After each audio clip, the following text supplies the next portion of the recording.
Shalom. This week's Sedra is Sedra Eikev. In this week's Torah portion, God commands us to observe all of the mitzvos so we may thrive and inherit the land. Through Rashi's insight on completing what we begin, illustrated by the burial of Yosef's bones, and Rambam's halachic guidance, we discover a profound truth. The true measure of our service is not merely starting, but faithfully finishing the mitzvos. At the start of our Torah portion, God tells the people, "You shall faithfully observe all of the commandments that I enjoin upon you today, that you may thrive and increase and be able to possess that land, the land that God promised an oath to your fathers." Noticing the odd phrase, all of the commandments, Rashi explained, if you had once started a meritorious deed, carry it out to the end, because the mitzvah is attributed only to him who does the last part of it. As it says, the bones of Yosef, which the children of Israel brought upon from Egypt, they buried in Shechem. But didn't Moshe alone busy himself with them to bring them up? But because Moshe had no opportunity to bury Yosef's bones, the children of Israel completed it, and it was called by their name. Now we learned about Yosef's oath earlier in the Torah. It says that now when Paro let the people go, God did not lead them by way of the land of the Plishtim, although it was nearer. For God said the people may have a change of heart when they see war and return to Egypt.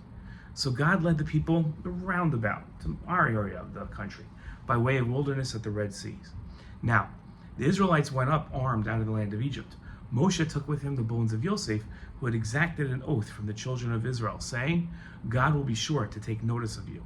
Then you shall carry up my bones from here with you." In his commentary to the oath the Jewish people took to bring Yosef's bones out of Egypt, Rashi wrote, "He had made them swear that they would make their children swear." But why did Yosef not make his son swear that they would take him to the land of Canaan immediately upon his death, as Yaakov had made his son swear? Yosef said, "I was a ruler in Egypt, and I had sufficient power to do what my father desired. But the Egyptians will not permit my sons to do this." Consequently, he made them swear that when they would be delivered and would go forth from there, that they would take him up with them. The idea that those who complete the task gain the credit for the task expresses itself in halachic practice as well. Maimonides wrote, whenever the performance of a mitzvah constitutes the completion of one's obligation, he should recite the blessing before performing it. When, however, there is another commandment that follows the performance of a particular mitzvah, the blessing should not be recited until the other mitzvah is performed. What's implied by this? When a person makes a sukkah, a lulav, a shofar, tzitzis, tefillin, or a mezuzah, they should not recite a blessing at the time that they make them, praising God for sanctifying us with his commandments and commanding us to make a sukkah or a lulav or to write tefillin, because there is another commandment that follows this action. When is the blessing recited?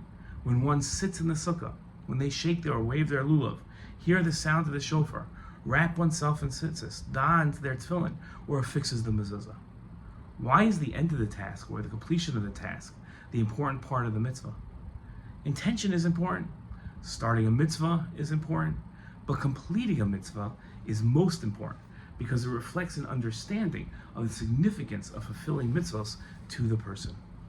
Shalom.